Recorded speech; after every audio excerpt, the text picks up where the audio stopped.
Hola, ¿qué tal? Muy buenas noches, bienvenidos a Noticias 22, gracias por estar con nosotros en este 7 de diciembre, que tenemos muchas cosas que compartir con ustedes, espacios culturales, ecos de la Feria Internacional del Libro de Guadalajara. Continuamos con contenidos en torno a los 16 días de activismo contra la violencia de género, entre otras cosas que les hemos preparado. Qué gusto estar con Rafael García Villegas, de verdad, un placer, Rafa, y también con los compañeros y compañeras que están ahí en cabina, en los diferentes espacios de Canal 22, haciendo posible esta transmisión en vivo, encabezada por el señor Sergio Camus. ¿Con qué empezamos, Rafa? ¿Cómo estás, mi querida Laura? Con este saludo muy cordial y afectivo, también para Laura Regis. Hola, muy buenas noches en la traducción de lenguas de seña mexicana. Gracias por acompañarnos y sin más preámbulo nos enlazamos al Auditorio Nacional. Allá se encuentra Karen Rivera siguiendo muy de cerca el desarrollo de Tengo un Sueño 2021. Karen, ¿cómo estás? Adelante.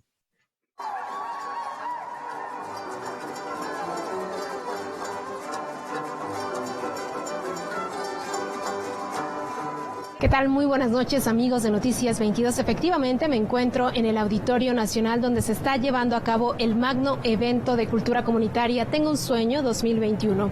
Un evento en el que se presentan más de 1,500 niñas, niños y jóvenes que forman parte del proyecto Semilleros Creativos de la Secretaría de Cultura Federal.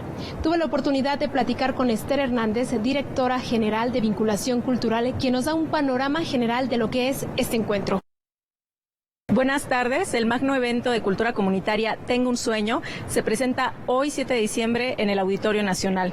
Son 1,955 niñas, niños y jóvenes de los semilleros creativos que representan a todo el país, a los más de 10,600 que hay en todo el país. En este evento se podrá disfrutar de música, de artes escénicas, de títeres, de teatro negro, de circo, de audiovisuales, todo en un espectáculo multidisciplinario que las niñas y los niños han trabajado durante todo este año en sus municipios y que estuvieron la semana pasada en el campamento de preparación en Huastepec, preparándose y ensamblándose durante 7 días. Es un momento realmente bellísimo, en donde todo el trabajo se ve enmarcado en un telón que fue realizado también con las manos de las niñas y niños de los semilleros creativos. Entonces, todo lo que van a ver en este evento es trabajado por niñas y niños, incluso no solo son intérpretes, son los escritores de los textos que hay ahí, de los guiones, y eso sucede porque en cultura comunitaria creemos que las niñas y los niños, además de ser espectadores, también son creadores y de esa manera transforman su sociedad y transforman sus realidades a través del arte y la cultura. Los semilleros creativos trabajan de lunes a viernes, 3 horas diarias, en donde además de la disciplina artística, se tiene un trabajo muy fuerte en el sentido comunitario, el reforzamiento de valores como trabajo en equipo y todo eso pensando en que den un retorno de lo que están aprendiendo a sus comunidades. Todo esto en un sentido también de poder trabajar de manera colaborativa, quitar el individualismo, sino enseñarnos a que la solidaridad y el trabajo colectivo son lo que nos lleva o lo que nos saca adelante como país. Les invitamos a que lo sigan viendo por la señal de 22.2 en Canal 22. Muchas gracias. Se piensa que el espectáculo multidisciplinario Tengo un Sueño termine a las 9 de la noche y hasta ahora hemos escuchado todo tipo de variedad de música, desde Mozart hasta Beethoven, música popular, hay circo también, y bueno, es un espectáculo que sin duda invita a hacer comunidad e invita a las generaciones jóvenes a pensar en el arte como un camino hacia el respeto y la libertad. Hasta aquí la información, hasta la próxima. Bueno, pues esto ya saben, lo pueden seguir en el 22.2, en esta señal alterna que tiene Canal 22 en todo momento para estar al pendiente de cada una de las actividades que se desarrollen. Y en otros temas, la Cámara de Diputados estrena una nueva página web en la que vamos a poder acercarnos a la información parlamentaria y los temas que ahí se manejan de una forma muy clara, muy concisa. Además, quienes no estén muy familiarizados con ciertos términos, conceptos, van a poder tener acceso a un nuevo portal ciudadano. Vamos a conocerlo. Luego de permanecer sin cambios en su diseño por 16 años, la Cámara de Diputados presentó su nuevo sitio web y su portal ciudadano, resultado de 3 años de trabajo. Estos sitios electrónicos apuntan a una organización más clara y amigable de toda la información que proveen a la ciudadanía, así como eficientarlo como herramienta de trabajo. Aquí, como verán, es un sitio web que es más claro, es más limpio, está mejor organizado por temas concretos. Aquí pueden ver, está la información parlamentaria, rápidamente se visualiza que están las leyes federales. Esta sección es una de las más consultadas de la Cámara de Diputados, es la más completa que hay en nuestro país y está aquí de fácil acceso. Este nuevo diseño organiza información en secciones, donde se puede encontrar la Gaceta Parlamentaria, los acuerdos de la Mesa Directiva de Coordinación Política, los documentos que se aprueban en la Cámara, como el paquete económico y los informes de gobierno, las actividades de los centros de estudio y una sección de transparencia, entre otros. También fue presentado el Portal Ciudadano, que apunta a difundir las tareas legislativas y a fomentar el vínculo con la ciudadanía. Lo que queremos comunicar con el Portal Ciudadano es qué hace la Cámara de Diputados, cuál es el trabajo que llevan a cabo los diputados, las diputadas, cómo está organizada la Cámara, de manera fácil y sencilla, en un lenguaje que no sea tan técnico, tan complicado, tan cansado, tan aburrido, digamos, para los ciudadanos en general. Por primera vez nuestra Cámara de Diputadas y Diputados abre un espacio así para crear un instrumento vivo, como dices, Graciela, un instrumento dinámico. Y pues bueno, desde Borde celebramos muchísimo la apertura de este espacio, porque no es menor, ¿no? Y obviamente celebramos este primer paso y sin duda creo que tiene muchísimas áreas de oportunidad este nuevo sitio para comunicarse con la ciudadanía. El Portal Ciudadano también contará con una versión en náhuatl, maya e inglés. Sin duda, la construcción de puentes en este país es un asunto que tiene que encontrarse en ese camino también con las lenguas indígenas y con los pueblos que las hablan. No hay lenguas sin pueblos. Un espacio donde se toman las decisiones que afectarán en algún sentido a las poblaciones indígenas de nuestro país tiene que estar abierto. Noticias 22, Víctor Gaspar. En otros temas, el Complejo Cultural Los Pinos cumple 3 años de abrir sus puertas y convertirse en uno de los referentes de la cultura y del quehacer artístico en nuestro país. Su director, Homero Fernández, nos platica de este tiempo del Complejo Cultural Los Pinos y cuáles son los planes para el próximo año. Hace 3 años, la entonces Residencia Oficial de Los Pinos abrió sus puertas para convertirse en un gran complejo cultural donde todas las manifestaciones artísticas y culturales tuvieran cabida, bajo los principios de inclusión, diversidad e igualdad. Desde entonces, casi 5 millones de personas han visitado este epicentro cultural en el que han tenido lugar más de 3.800 actividades. Creo que al principio movió mucho el morbo de lo que pasaba aquí. Y nuestro trabajo más importante fue ir cambiando este morbo por la actividad cultural. Yo creo que hoy en día poca gente es la que viene a ver cómo vivían antes, sino que ya vienen a buscar alguna oferta cultural. De los 3 años de actividades del Complejo Cultural Los Pinos, casi la mitad han transcurrido en medio de la pandemia. Durante la pandemia le dimos aquí hospedaje a muchos a muchos doctores, doctoras, enfermeras, enfermeros y personal médico que por alguna razón no podían regresar a su casa. Fueron alrededor de 250 personas que estuvieron ayudando a todo el país. Y pues también estuvimos haciendo muchas actividades a distancia. Gracias a sus amplios jardines y explanadas, Los Pinos fue fundamental durante la gradual reactivación del sector cultural, consolidándose como el principal escenario de las actividades impulsadas desde la Secretaría de Cultura.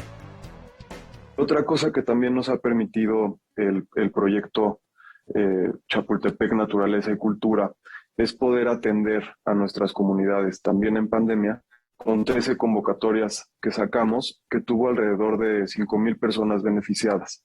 Hubo este fin de semana presentándose de los ganadores de esas convocatorias 56 grupos con alrededor de 300 artistas y nos visitaron más de 12,000 personas.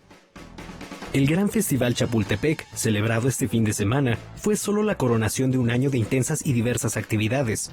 Entre los momentos destacados de este 2021 se encuentra el estreno de la película Noche de Fuego de Tatiana Hueso, la apertura de Sencali, Casa del Maíz y la Cultura Alimentaria, y la celebración del Encuentro de Arte Textil Mexicano Original, primera iniciativa en su tipo para promover la defensa y difusión de los diseños de artistas y comunidades originarias del país. El próximo año creo que nos toca terminar de hacer las modificaciones tanto arquitectónicas como de diseño urbano para que este lugar ya realmente sea un espacio público. Lo que sí nos falta, y es un compromiso que tenemos para ejecutar el próximo año, es que todos los edificios y los espacios públicos sean accesibles a todo tipo de público. Eso es algo que estaremos trabajando muy fuerte. Otra cosa es también hacer de un espacio sustentable. Tiene muchas hectáreas de jardín y necesitamos también generar las condiciones para captar agua, para captar energía. Seguiremos siempre trabajando para que todos los estados tengan una representación. Vamos a reforzar mucho ese programa con los estados para que los estados puedan venir aquí a tener representaciones de la parte cultural. Con información y texto de César H. Meléndez, Rodrigo Peredo, Noticias 22. Tenemos una pausa, regresamos con cine y literatura.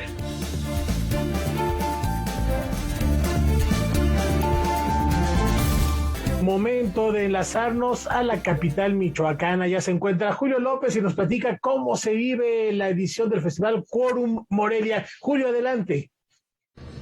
¿Qué tal, amigos de Noticias 22? Seguimos en Morelia, Michoacán, en la 6ª edición del Festival Quórum, un encuentro cinematográfico que invita a la reflexión. Justamente hoy tuvimos la oportunidad de platicar con las cineastas Astrid Rondero y Fernanda Valadez acerca de la diversidad de género en el mundo del audiovisual. Por primera vez, un festival de cine en México tiene más películas realizadas por mujeres que por hombres. Alrededor del 95% de la programación que compone el Festival Quórum fue hecha por directoras. Parece un dato superficial o irrelevante, hasta que las dinámicas del festival cambian radicalmente a partir de los discursos que se proyectan en pantalla. Se me hace como muy emblemático y simbólico de lo que está pasando en el cine mexicano, eso nos encanta. Y bueno, además Quórum sí, efectivamente se ha destacado por ser un espacio de verdad de búsqueda de diversidad, donde convivimos todas las letras de el LGBTIQ+, ¿no? Entonces, bueno, siento que es un festival de vanguardia que le deseamos muchísimos años más, ¿no? Hay dos cosas que están cambiando en el mundo del audiovisual. La primera es el acceso a la formación profesional. Un claro ejemplo es el Centro de Capacitación Cinematográfica, que desde hace un par de años buscó la equidad de género, es decir, la mitad de sus alumnos son mujeres y la mitad son hombres. Esto genera que algunos puestos que antes solo eran realizados por hombres, ahora sean también desarrollados por mujeres. Sin señas particulares de la directora Fernanda Valadez, es un claro ejemplo de estos cambios. Mamá puede estar viva todavía. Sé que a usted lo bajaron de un camión que tenía el mismo rumbo. Trabajar con mujeres, y eso es otra de las cosas que conversamos mucho en nuestro equipo, es por lo general una garantía de que te llevas a gente de muchísimo talento, primero por toda la cantidad de filtros que una mujer cineasta, sobre todo de puestos que tiene que ver con la fotografía o los puestos técnicos, tienen que pasar para llegar a la profesionalización. Y es además, te llevas a un crew de muchísimo compromiso, mucha generosidad. Entonces, decidir trabajar con mujeres es un ganar-ganar en todo sentido, porque por un lado, nosotras lo hacemos con esa conciencia, como dices, es una decisión política, poner un pequeño granito de arena en busca de la paridad y de poner el piso parejo para las cineastas. Y por otro lado, es tener compañeras de una generosidad, una entrega y un talento incomparables.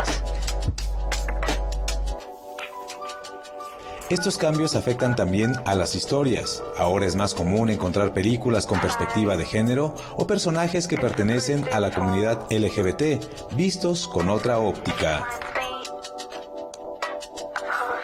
Nuestra próxima película, que está acabando el proceso de financiamiento, tiene personajes de diversidad.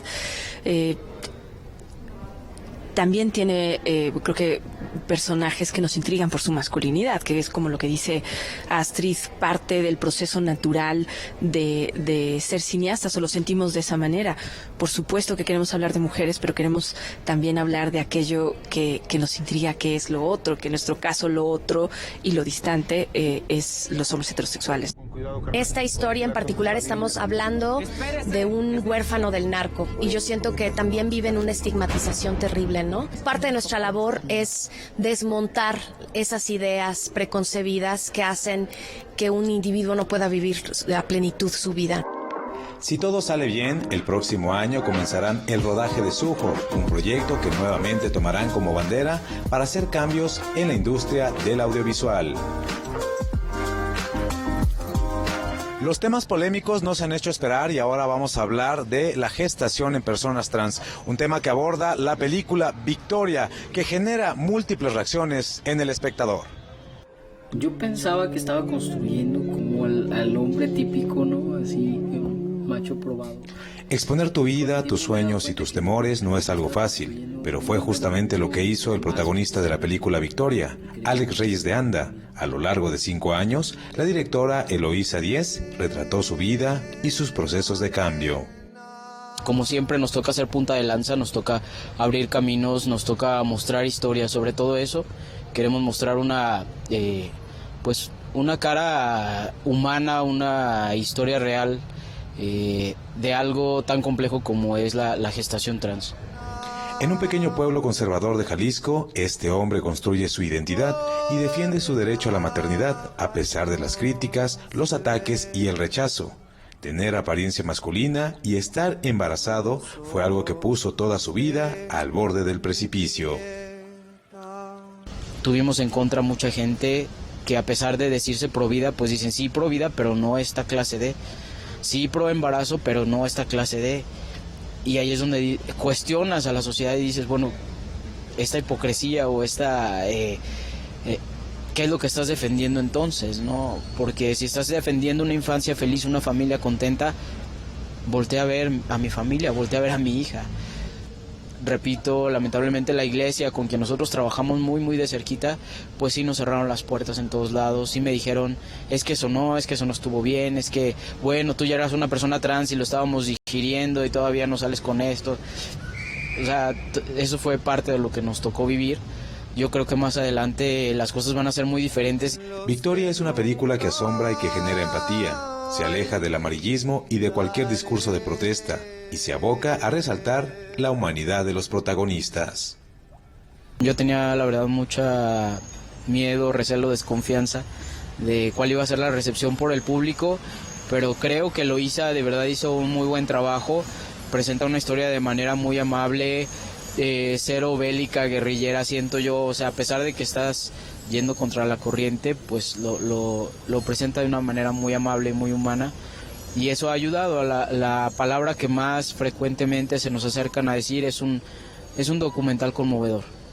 Es una victoria sobre lo imposible, es una victoria respecto a una maternidad, o sea, como algo global, pues sin importar hombre o mujer, simplemente el criar a tus hijos. Son los ojos de mi Amigos de Noticias 22, por mi parte es todo, pero les recuerdo que seguiremos aquí en Morelia, Michoacán, dando todos los pormenores de la 6ª edición del Festival Quórum. Muy buenas noches.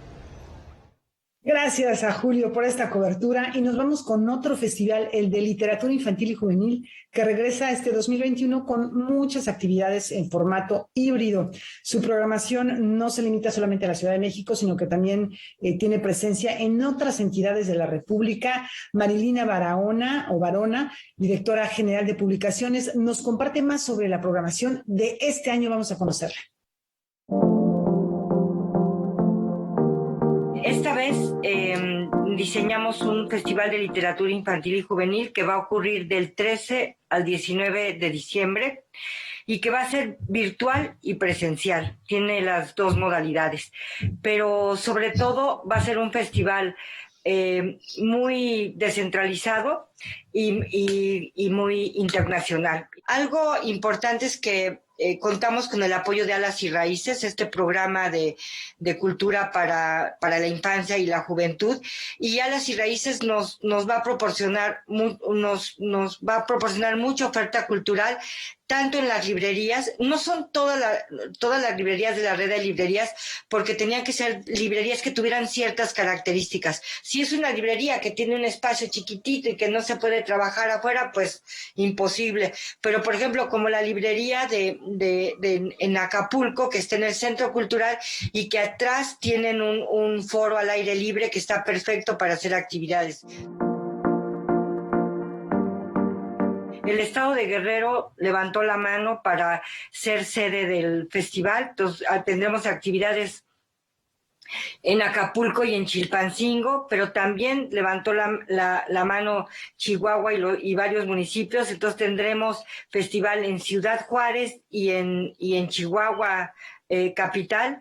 También tendremos festival en Ciudad Nezahualcóyotl, también tendremos festival en Reynosa, Tamaulipas, y en Tijuana, donde estará además el book truck, el camioncito como el librobús, que es del Fondo de Cultura en San Diego, pero que estará presente en Tijuana. Pero también abrieron las puertas Tlahuelilpan y Tlaxcuapan, y subrayo Tlahuelilpan porque en verdad es una muy, muy buena noticia, es un avance que la noticia sobre Tlahuelilpan no sea lo que ocurrió con el tema del huachicol, el robo de combustible y demás, sino Tlahuelilpan ha formado, nos abrió las puertas, han formado muchísimos clubes de lectura en toda esa zona de Valle de Mezquital. El Seminario Internacional de Fomento a la Lectura. Es la emisión 23ª de este seminario. Para nosotros el seminario es sumamente importante porque es la posibilidad a 3 años de estar haciendo fomento a la lectura en este gobierno, de sentarnos y evaluar y pensar, y sobre todo pensar colectivamente. Todo esto con mucha precisión se puede ver en la página del Fondo de Cultura. Ahí hay un apartado donde está el Festival de Literatura Infantil y Juvenil, y ahí se puede ver todo esto con mucho mayor detalle.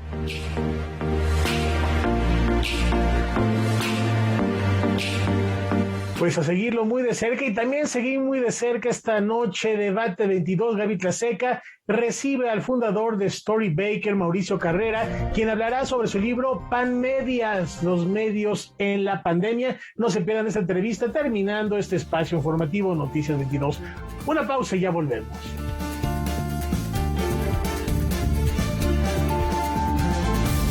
Continuamos con algunos ecos de la Feria Internacional del Libro de Guadalajara, en la que se reconoció la trayectoria de Miguel de la Cruz con el homenaje nacional de periodismo cultural Fernando Benítez. Esto fue parte de lo que se dijo en la ceremonia.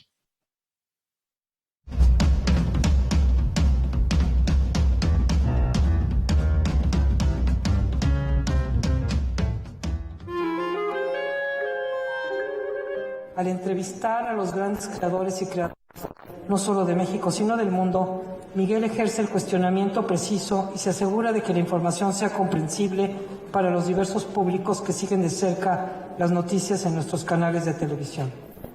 Con una actitud generosa hacia los demás, tranquila y una mirada diáfana, Miguel sonríe. Y uno sabe que detrás de esa sonrisa reside ese profesionalismo y esa gran capacidad de narrar los hechos culturales como muy pocas personas pueden hacerlo. Miguel ha sido, afortunadamente para nosotros, una presencia permanente en los pasillos y salones de la FIL.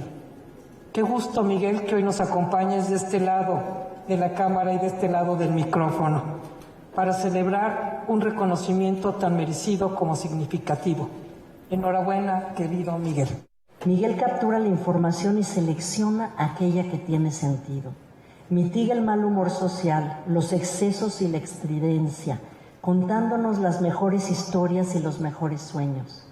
Su labor es cubrir el trabajo creativo de nuestra época, aquello que nos emociona y nos conmueve o que nos hace pensar. Por eso a veces al poder le molesta tanto la cultura.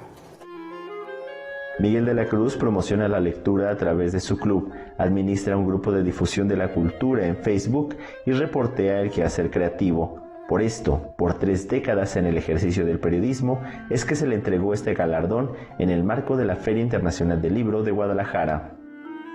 Y quien ejerce el periodismo cultural, palpa, toca, escucha, observa, percibe, y luego vamos a contarlo, cada quien a su manera. En este mismo sitio, hace unos años, vi a don Miguel León Portilla en una mesa acerca de lo que significaba para él la universidad y ser parte de ella. El gran historiador parecía antorcha luminosa, encendido de emoción al decir: ¡qué bien se siente ser universitario! No tengo más remedio que también rendirle honor y decirlo ahora: ¡qué bien se siente ser periodista cultural! También en la FIL se reconoció la trayectoria de Óscar Gerardo Saavedra Fernández, quien ha dedicado gran parte de su vida a los servicios de la información como uno de los bibliotecarios más destacados de nuestro país. Recordemos este instante. Óscar Gerardo Saavedra Fernández fue reconocido durante la 35ª edición de la Feria Internacional del Libro de Guadalajara con el homenaje al bibliotecario, un reconocimiento para quienes se distinguen por su trayectoria y méritos en los servicios de información como parte esencial en la cadena del libro y en la promoción de la lectura. Saavedra Fernández ha dedicado gran parte de su vida a mejorar e impulsar el desarrollo de las bibliotecas mexicanas desde distintas instituciones. Dedicó a ser bibliotecario de lo que él llama, entre comillas, la parte comercial. Su desarrollo profesional ha estado ligado a empresas que proveen servicios de información para las bibliotecas de universidades en todo el mundo.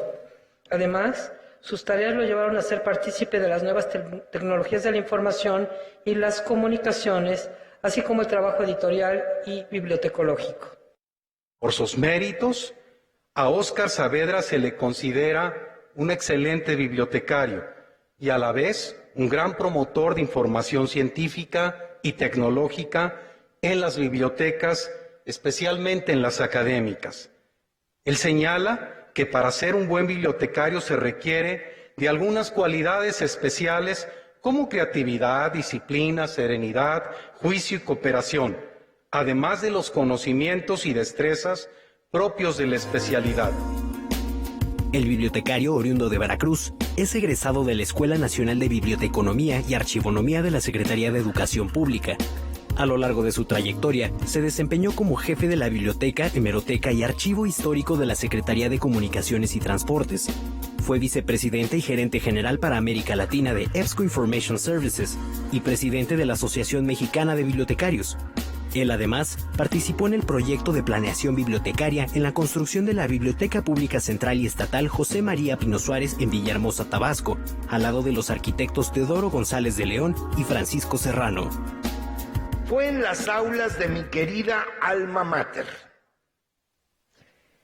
la Escuela Nacional de Biblioteconomía y Archivonomía, ENBA, hoy parte del Instituto Politécnico Nacional, donde bebí durante 6 años los conocimientos teóricos y prácticos que me dispensaron otro grupo de connotados bibliotecarios que combinaban su quehacer profesional con la docencia vespertina con una vocación envidiable. Estoy convencido que si Dios me concediera la oportunidad de volver a nacer, sin la menor duda, elegiría volver a ser bibliotecario. Porque si bien es cierto que fueron las circunstancias de la vida las que me pusieron en este camino, nuestra profesión es tan enriquecedora y versátil que tras 50 años de mi primer contacto con ella, confieso haber descubierto y constatado que este es uno de los más nobles oficios de la sociedad. Para Noticias 22, Rodrigo Peredo. más de este encuentro. Youmana Haddad y Amin Maalouf son dos de las más destacadas presencias de la Feria Internacional del Libro de Guadalajara de este año. En una de las mesas de diálogo de la FIL Pensamiento, ambos compartieron su perspectiva sobre el mundo y cómo en nuestra era, a pesar de estar marcada por el desarrollo tecnológico, vive una especie de estancamiento en el que no hay ningún tipo de avance humanitario. Esto es parte de lo que se dijo. Dos autores de origen libanés, Youmana Haddad y Amin Maalouf, compartieron su perspectiva de la situación actual del orbe en la conferencia virtual La Humanidad después del naufragio, moderada por el periodista Nicolás Alvarado. Amin Maalouf habló del deseo que tenía porque el Líbano, nación sometida históricamente a una serie de problemas bélicos e identitarios, se llegara a parecer más al mundo de antaño. Hoy afirma, con pesadumbre, que es el mundo el que se parece más a ese Líbano en conflicto. Les questions d'appartenance communautaire que je croyais être une spécificité de mon pays natal sont devenues en réalité des problèmes planétaires. Partout dans le monde, on a ces tensions, on a cette habitude d'affirmer avec force son identité.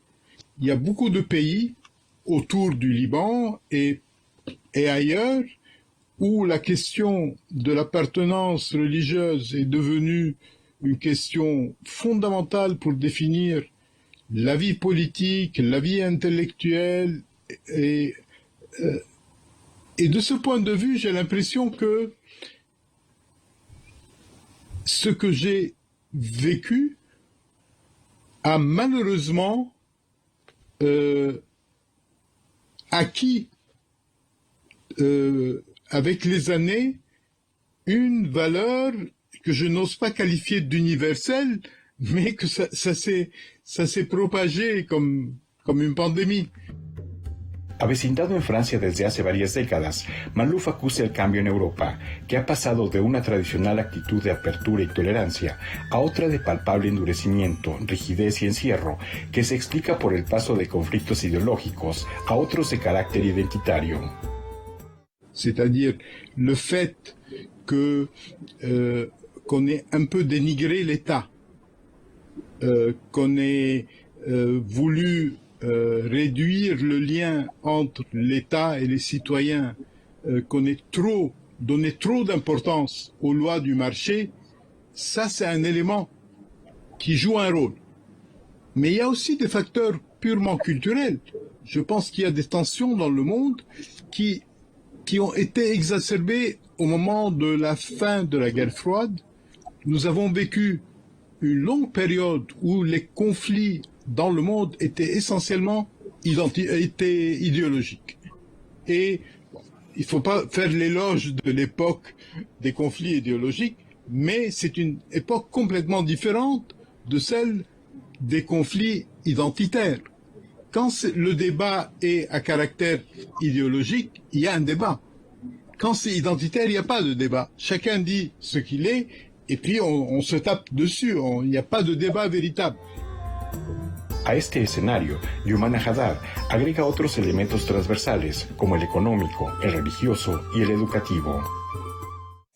Et donc, je crois que le problème qu'on est en train de vivre actuellement, ce naufrage, cette crise, est, comme vous l'aviez bien dit, le fruit d'une injustice économique, il est aussi le fruit d'une grande corruption politique, il est le fruit d'un opportunisme religieux, et je ne parle pas que de l'islam, mais il est aussi un problème beaucoup plus individuel et personnel. C'est un problème éducatif. Comment nous nous concevons? Comment nous apprenons à nous concevoir dès notre naissance? Quelles sont les valeurs qui sont instillées en nous? Quelle est l'image que nous avons de nous-mêmes? Ambos autores coincidieron en que el ritmo vertiginoso del mundo actual se vio cuestionado por el confinamiento global causado por la COVID-19. Para Amin Maalouf, tal detenimiento perfila la posibilidad de un horizonte moral. Youmana Haddad se muestra menos optimista. Le monde a besoin, je crois, de prendre l'habitude de regarder avec sereinement. On a besoin, quelqu'un avait parlé un jour d'un équivalent moral de la guerre. Et je crois on aura besoin pendant longtemps d'un équivalent moral de la pandémie. C'est-à-dire que le monde entier s'interrompe pendant des périodes comme ça et qu'on regarde pour savoir où l'on va. Parce qu'il est évident que quelque chose est en train de changer dans le monde. Je choisirais le plaisir de la lenteur parce que nous vivons des vies trop rapides. Et la pandémie nous a obligés, malgré nous, à ralentir, à nous arrêter même. Mais je ne suis pas du tout persuadée que ce sera une leçon pour les êtres humains. Il apparaît que je suis l'oiseau de mauvais augure de cette table ronde. Vous êtes tous les deux assez optimistes. Moi, je ne suis pas optimiste. Je sais, j'ai peu de foi, disons, dans la capacité de l'humanité à ne pas répéter les mêmes erreurs, à ne pas apprendre des leçons de son passé. Noticias 22, Víctor Gaspar. Profundas reflexiones, hagamos una pausa, sí, en nuestras vidas, pero también en Noticias 22, un pequeño corte, ya volvemos con más información.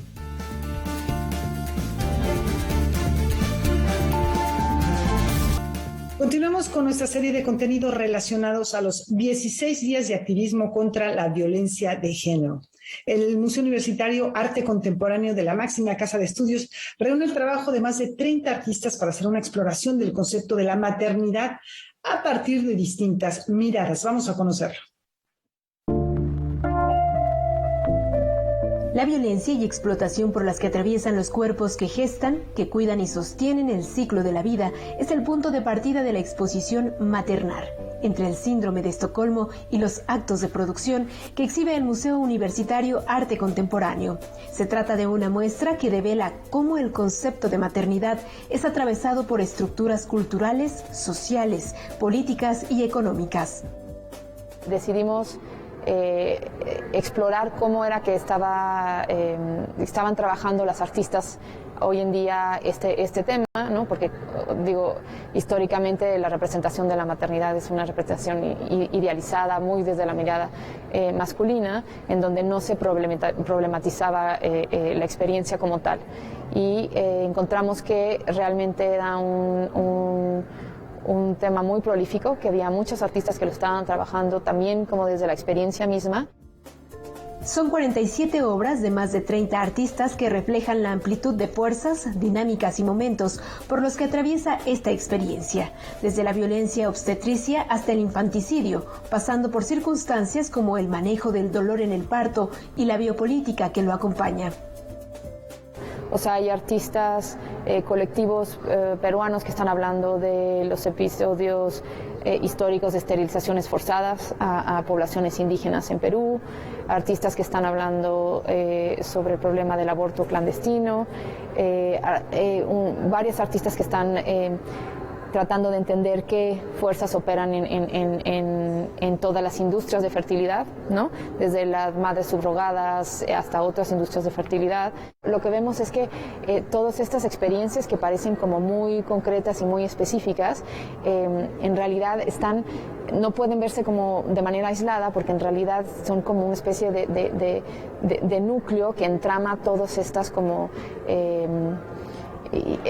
estructuras y violencias raciales, políticas, económicas. El trabajo reproductivo es el que asegura que haya trabajadores y consumidores, ¿no? Entonces, de manera, con un trabajo, se podría decir cuasi esclavo, ¿no? Es un trabajo no remunerado, y entonces todo este sistema se sostiene sobre ese trabajo no remunerado, que además está envuelto en toda una serie de de tramas y de ideologías romantizadas.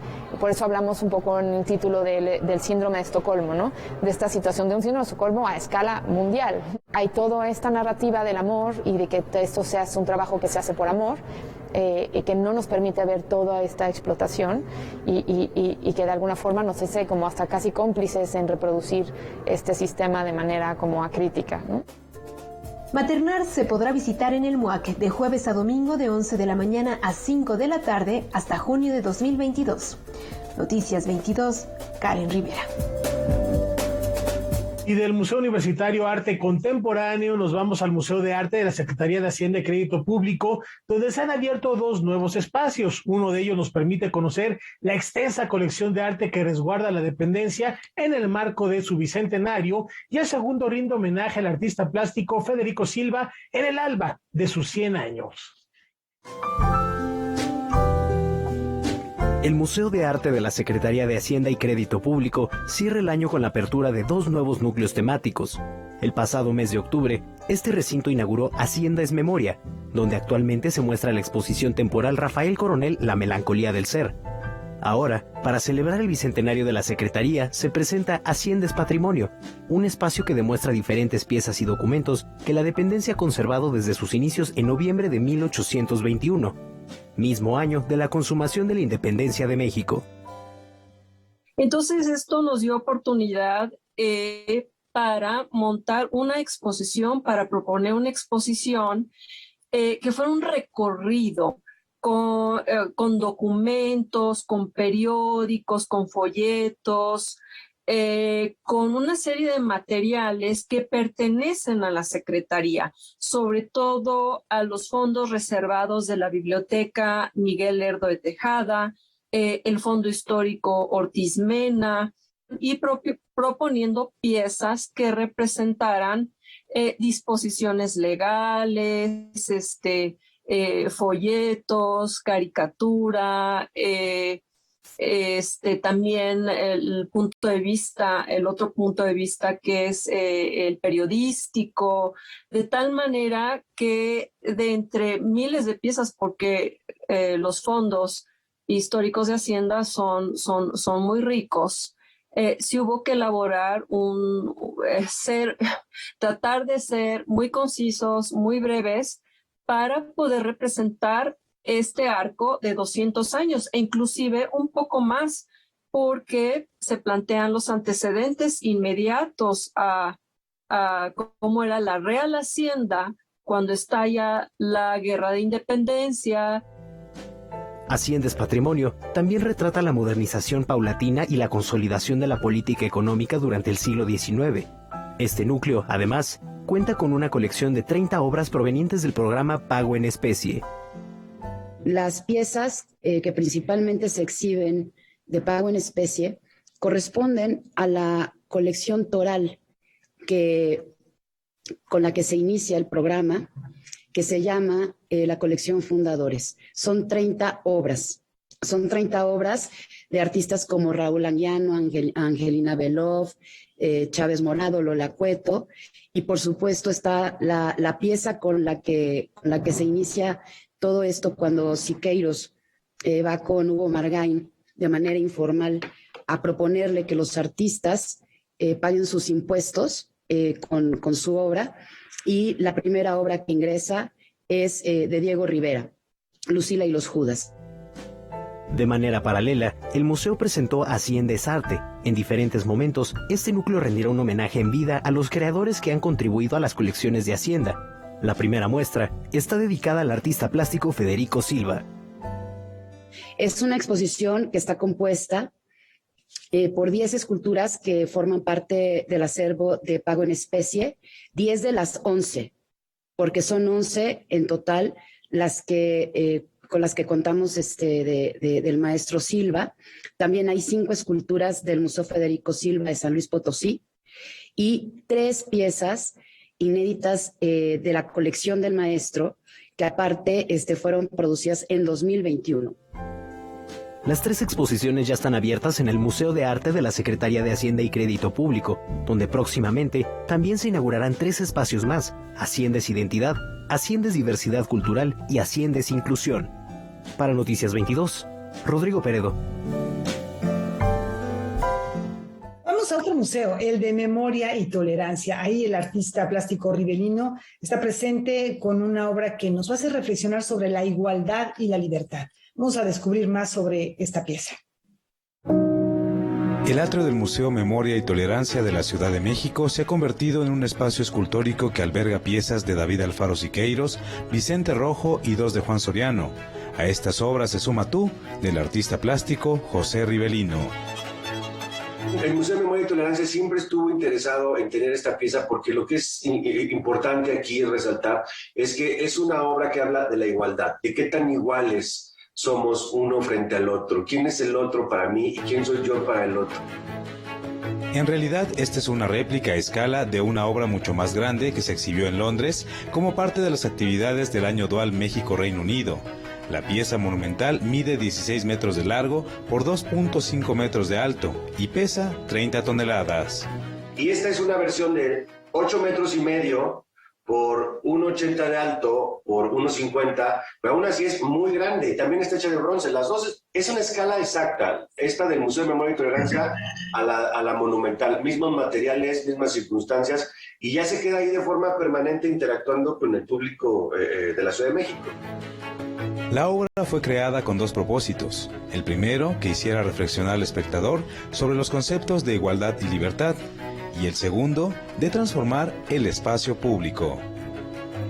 Yo con la obra lo que intento es modificar la experiencia del presente del espectador, que este lugar que conocía ahora sea distinto, le implique una ruta distinta, una percepción de la realidad, del espacio físico, de la arquitectura y de la historia de ese mismo lugar distinta a lo que veía. Por ahora, Rivelino prepara una intervención en Tijuana, cerca del muro fronterizo. Noticias 22, Julio López.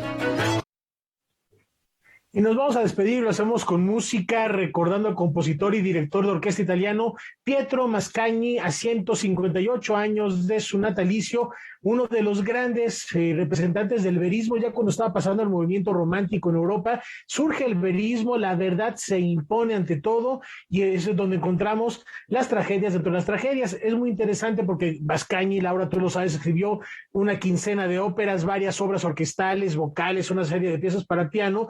No obstante, su Caballería Rusticana es la obra que más se reconoce y curiosamente se toca acompañada con Los payasos de Ruggiero Loncavallo. Son obras breves, son piezas veristas ambas, las máximas representaciones, y así trasciende la historia el gran Pietro Mascagni. Rafa, y además hay que recordar, hay una escena inolvidable de El Padrino en su tercera parte, en la cual aparece esta obra y es un punto culminante que va a dar lugar al desenlace de esta trilogía. Lo escuchamos, así celebramos hoy a Pietro Mascagni, no sin antes hacerles una invitación para que nos acompañen mañana en el horario de costumbre. Muchas gracias.